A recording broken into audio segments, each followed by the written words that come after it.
midfield. Leeds Rhinos are defending their crown. And what a moment for Halifax Rugby League. Austin is through and Warrington dominating. Great try for the Robins. Huddersfield Giants take the points home. It's missed it! It's a poor lad. That is one sensational try. Look out with a drop goal. Leeds gather round in jubilation. He's hit the post. It's Wellesby. Wellesby might have got the try. St Helens are champions once again.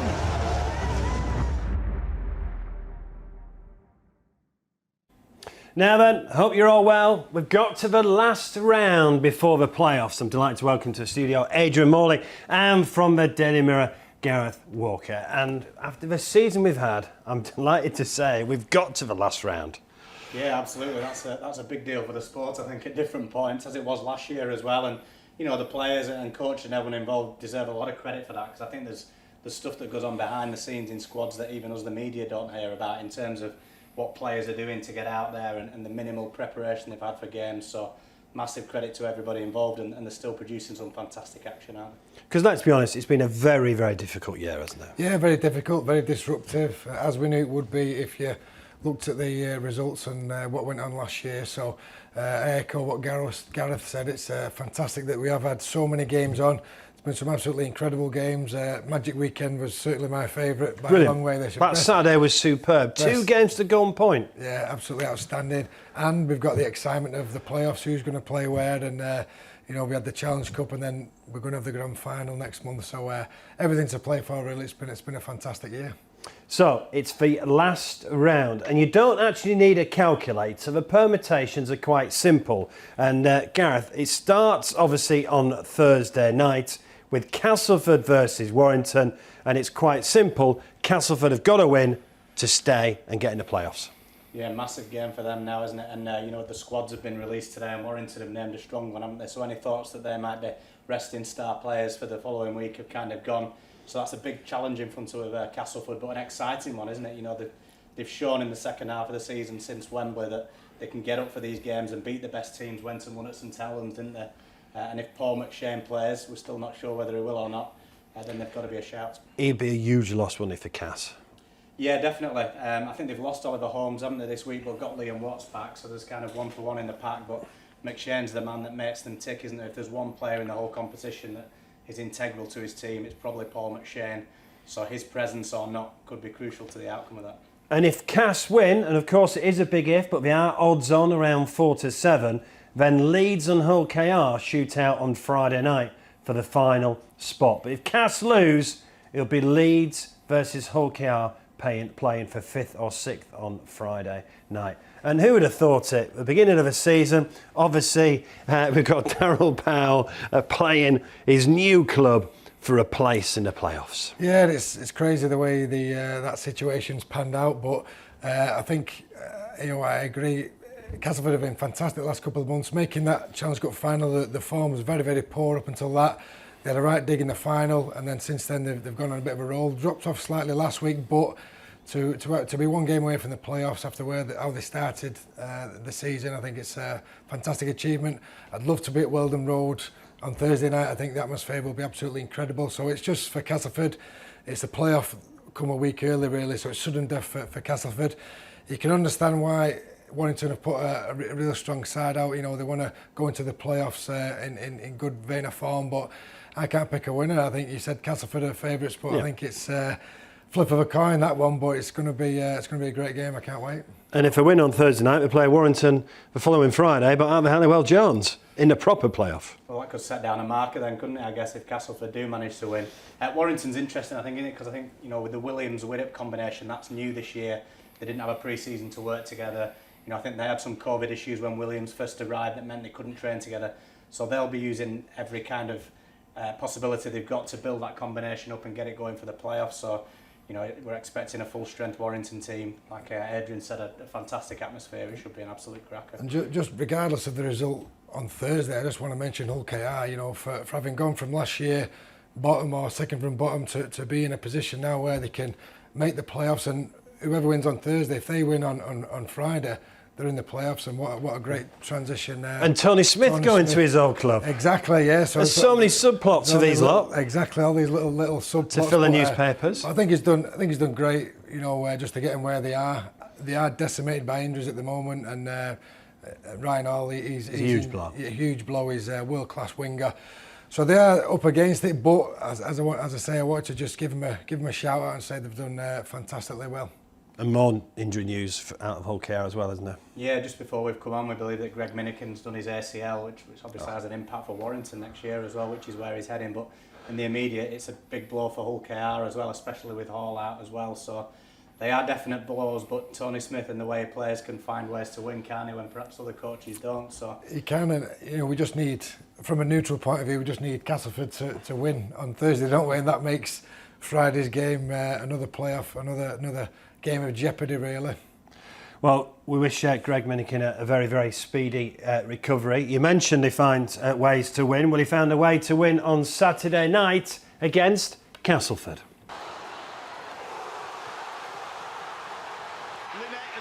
Support on the inside from Mikey Lewis, and Mikey Lewis will get the first try of the night. Richardson back in field to Holmes, and Holmes looking for some support from Niall Evalds, and Evalds is there, and Evalds will follow up to score the try. Just inside the Hull KR 30, Richardson back on the inside to Evalds. Evalds give it to Milner. Milner puts the brakes on. Richardson, they keep this alive. Here's Metalja. They've got the overlap here. Jesse Seni-Lefeo, if he can give the pass. Darrell Alfords will finish in the corner. Oh, come on! Tongan international plays the ball. Mikey Lewis, one try to his name tonight already, and another one now. So then Massey spins the ball away. Richardson, on it goes. Shenton steps back in field, spins, lovely ball over the top. Evalds gets his second of the game, but courtesy of a captain's knock from Michael Shenton with Jez Litton. Abdul cross-field kick.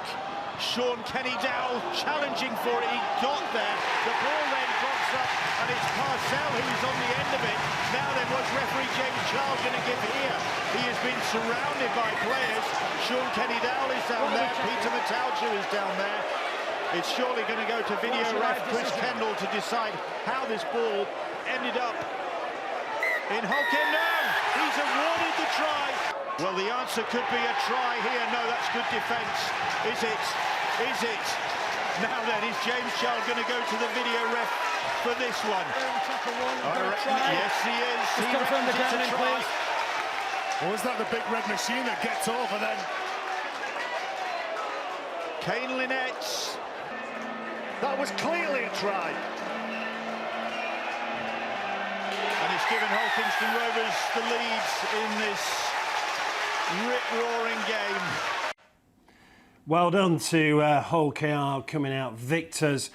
Tony Smith spoke very, very well after the game. Mossy Masoi brought the ball out with his kids, and Tony Smith in his post-match interview said victory was Mossy Masoi walking off the pitch before the game. It was great to see Mossy at the game, wasn't it?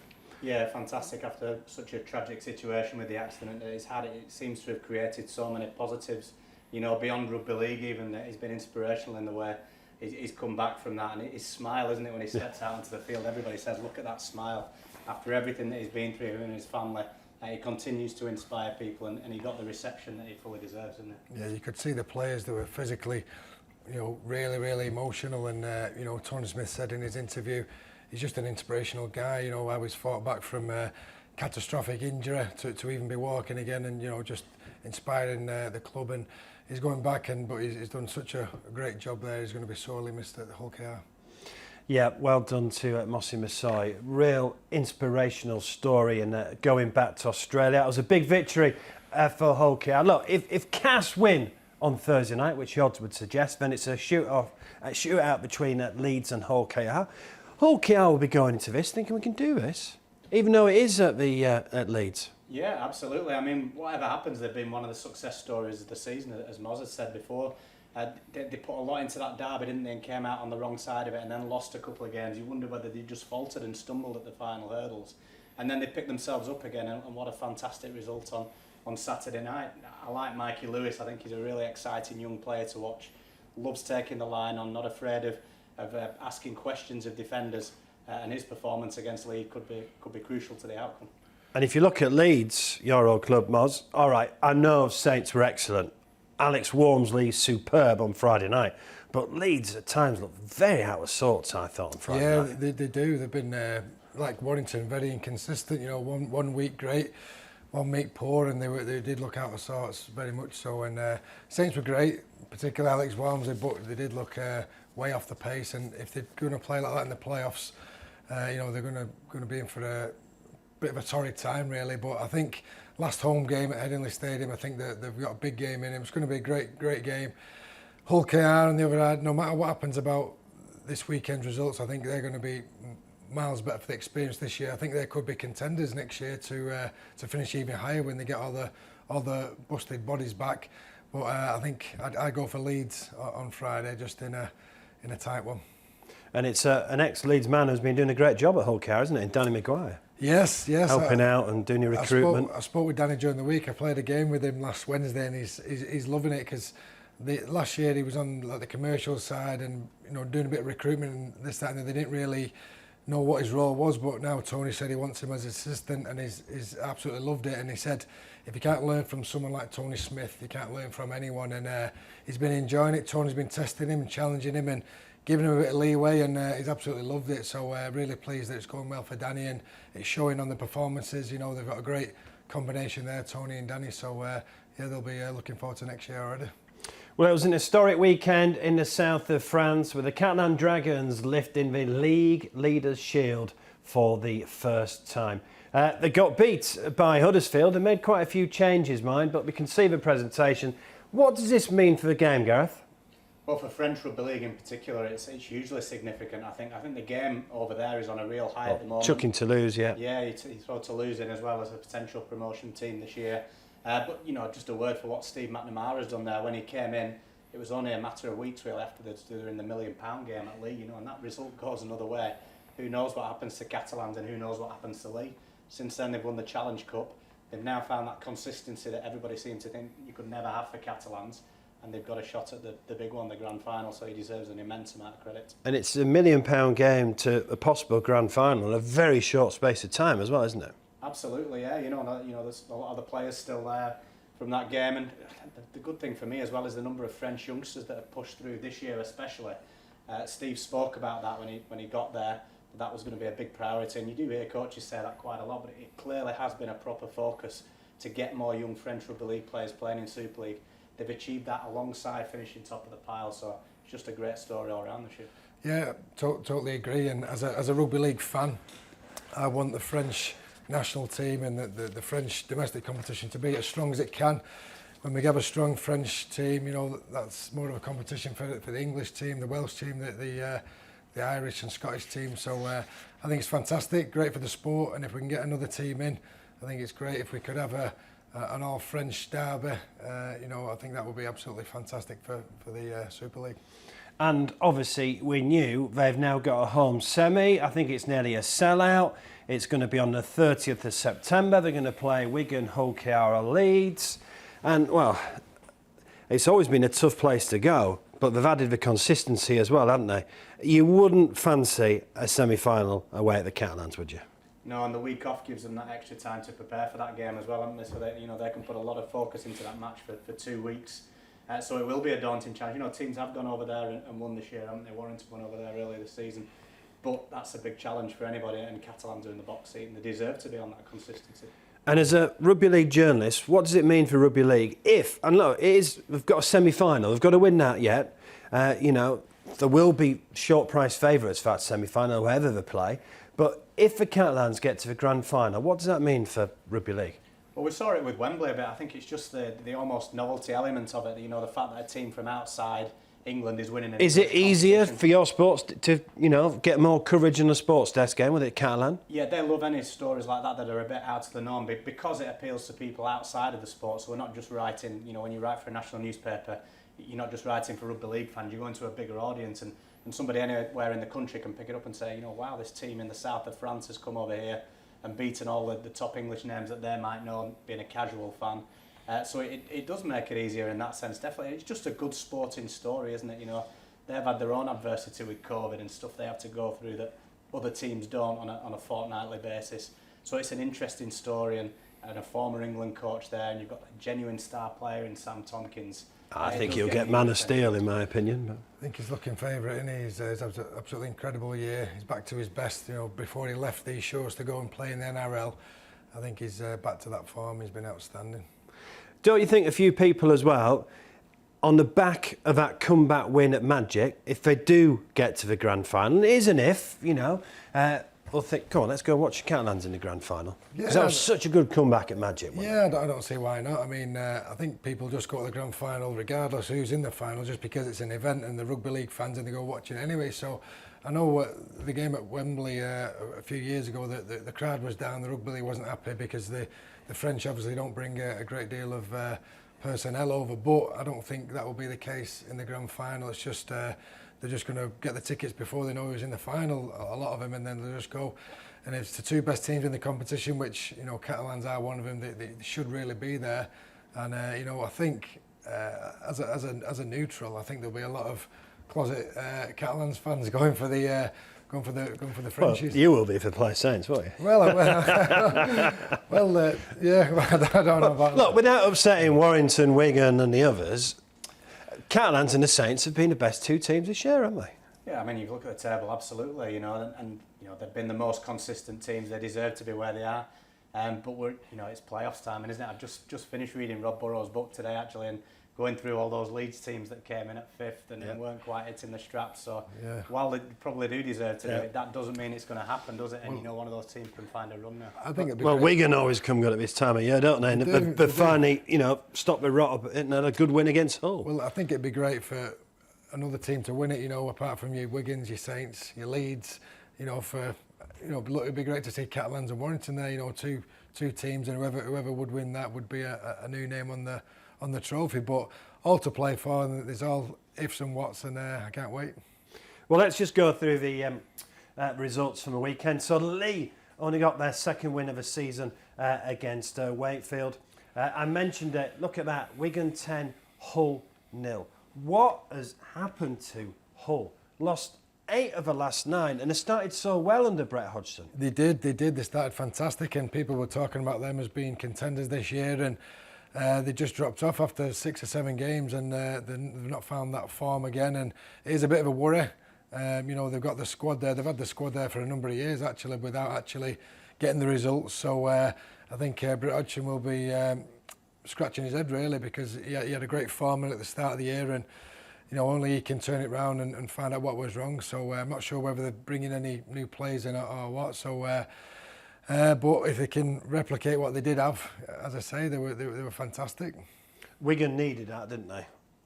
They did, to cement 4th place and also a bit of form. Yeah, and they're just finding ways to win, aren't they? You know, I haven't seen that game, but you know, we saw the game at Castleford the week before where they really grinded out a win as well. And after a long run of defeats, just finding that winning kind of formula again will do them a world of good. I think they're still not playing as well as they can do, I don't think. But they've got another week to try and get that right, and then into the playoffs. And you know, they've got star players in their side. You know, if John Bateman fires in the playoffs, who knows what can happen. Let's just go back to results. So Warrington beat Salford on Golden Point. I think that was important for Warrington. Bit of momentum. Last home game as well before the playoffs. Yeah, it was quite emotional at the Yellow Jones. They farewelled a few of the staff and players who were leaving the club. And well, Lee Breers, what a job he's done. Yeah, absolutely fantastic. And what a nice bloke. Great guy. Tip me out to Breeze. He's been a fantastic player, but also a great coach there. He's been a great servant to the Warrington Wolves. But yeah, I mean, I thought Warrington would have thought they would have a bit more their own way, but Salford had a bit of a resurgence, and they got made to fight real hard for the victory. But you know, for the neutral, it was a fantastic game and very entertaining. But you're right, good win, and they want to go into the last game of the season in the playoffs with a victory and with a bit of confidence. And what's the mood in the Salford camp then, Moss? Not bad, not bad. I mean, it was always going to be a bit of a transition year with a new coach, you know, lots of new players.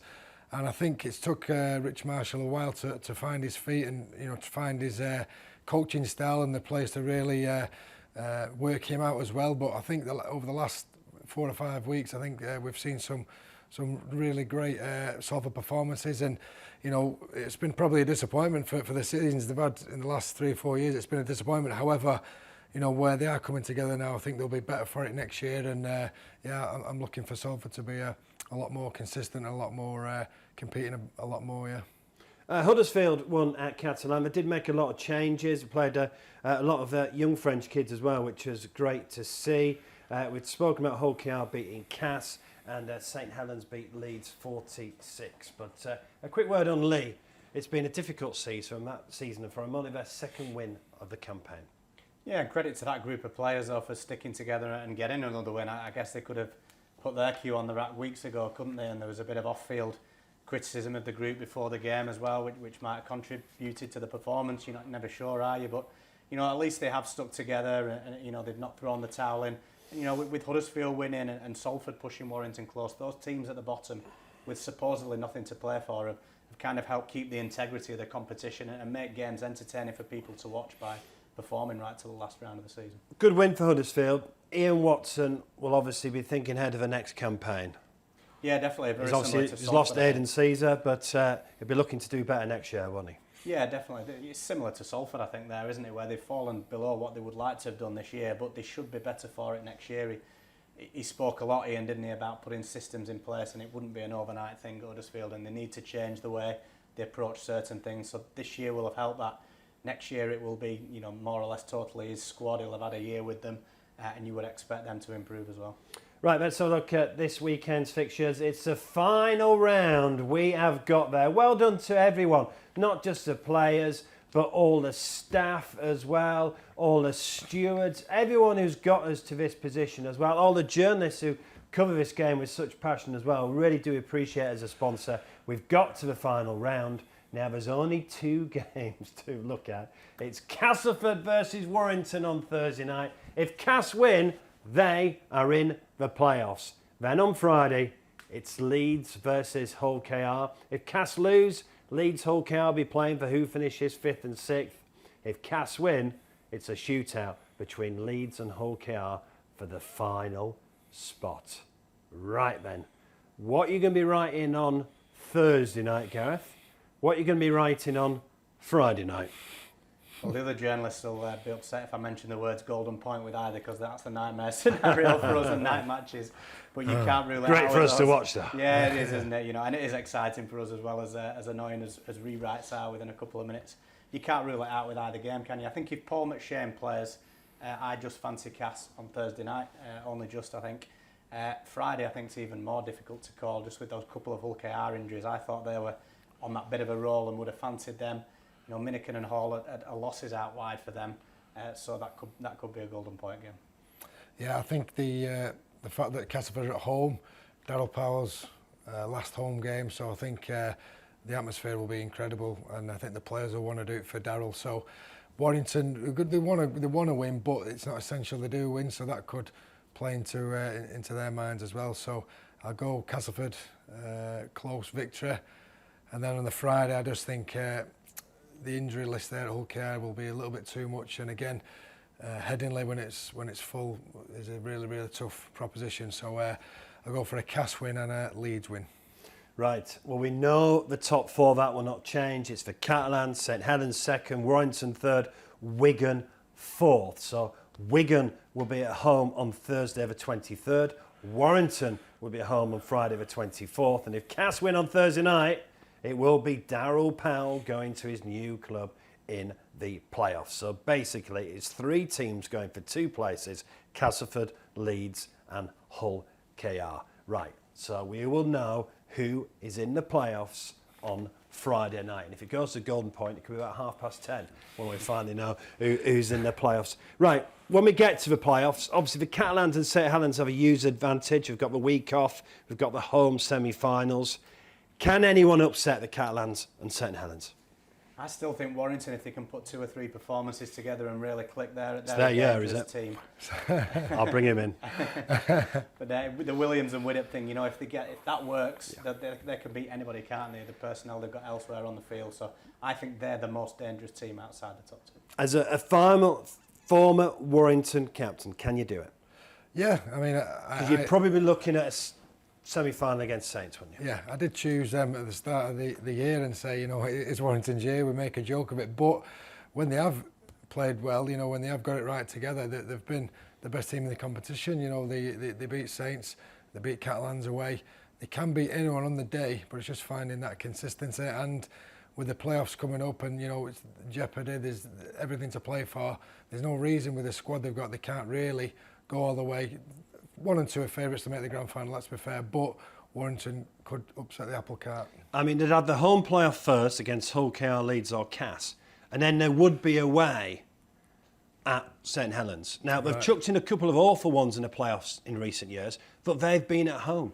So could that semi-final away from home take the pressure off a little? Yeah, I remember a couple of years ago they beat Saints, were the best team all year, and they beat Saints away. Do you remember when they played? I think they played Wigan in the grand final. So there's no reason why they can't. And the week off, it's a really funny one because you ask some players, oh, I'd love a week off. It gives me body freshen up. But no, I would rather play every week. And some coaches do feel the same as well. Some coaches think keep the consistency, keep everyone match fit, etc. So that could come into effect as well. But it's just the exciting times. It's just I just can't wait for every single playoff game.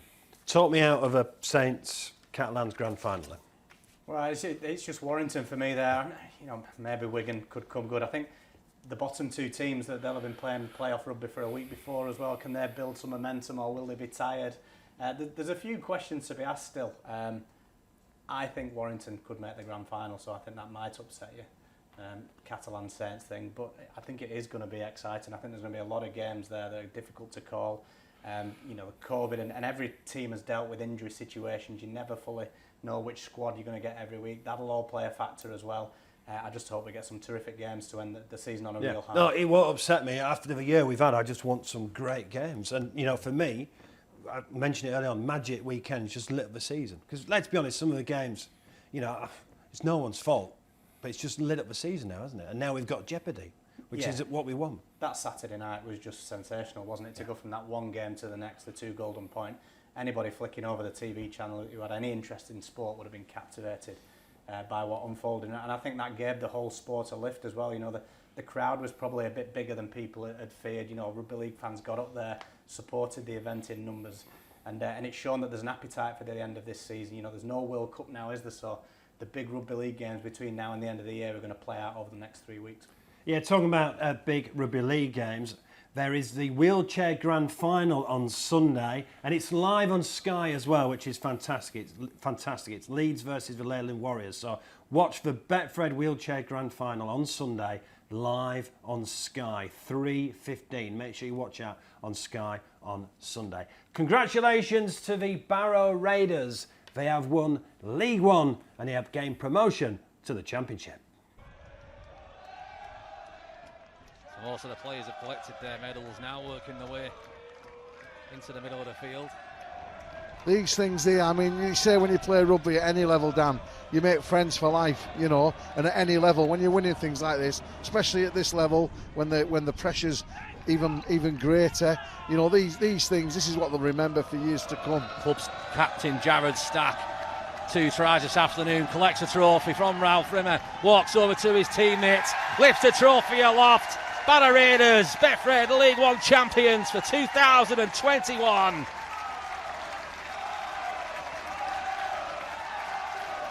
Yeah, that's what they've come for.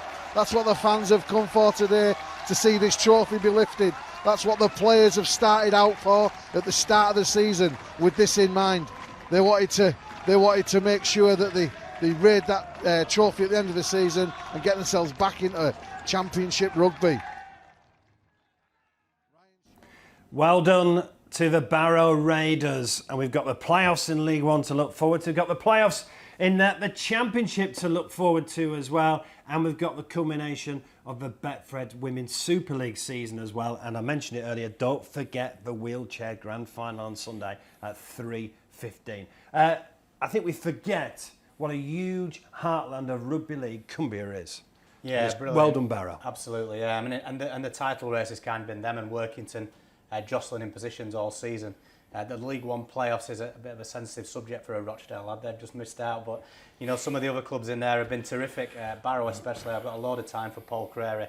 Definitely one of Rugby League's decent men. They've had some great crowds up there because they've done some really good promotions to get people inside Craven Park, so they've had big attendances, real feel-good factor, and that rivalry with Workington has added to that as well. Now Workington are into the playoffs. You've got North Wales who've been flying and punched above the weight. Hunslet have kind of come in late under Alan Kilshaw. Doncaster and Keighley have got ex-Super League players in both teams. That's a really exciting competition, and it'll be interesting to see who follows Barrow into the Championship. Right, just before we finish, it's time for Try of the Week. Hello and welcome to the Our League Try of the Week. I'm Dave Woods. Let's have a look at this week's contenders. First up this week, and they seem to be regular contributors to Try of the Week, Featherstone Rovers. Tom Holmes at this time with a wonderful mazy run drifting to the outside of the London Broncos defence to score. Try 2, Hull Kingston Rovers against Castleford. Mikey Lewis started all this at dummy half, but Kenny Dowell and then Kane Lynette very much involved in the setup, but great support play from Mikey Lewis to get back in position.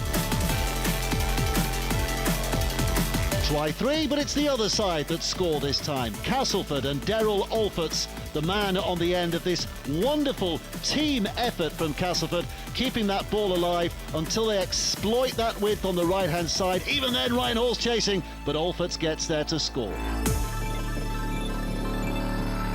Try 4, and here's a bit of history. T. Ritson, the first ever Barrow player to score 7 tries in a game.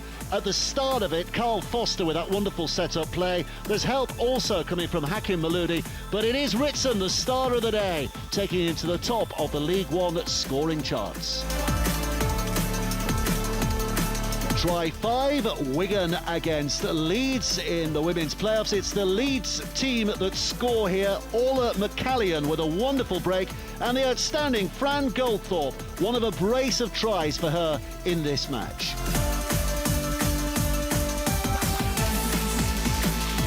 And finally, try 6. Not a lot of points scored in the Hull versus Wigan game, but when they did come, they were at least eye-catching. It's going to be a score from Zach Hardacre here. Wigan, again, desperate to keep it alive. It's Gildard who gets the pass on the inside, and an eyes-up kick and chase from Hardacre to score. Get voting for your favourites.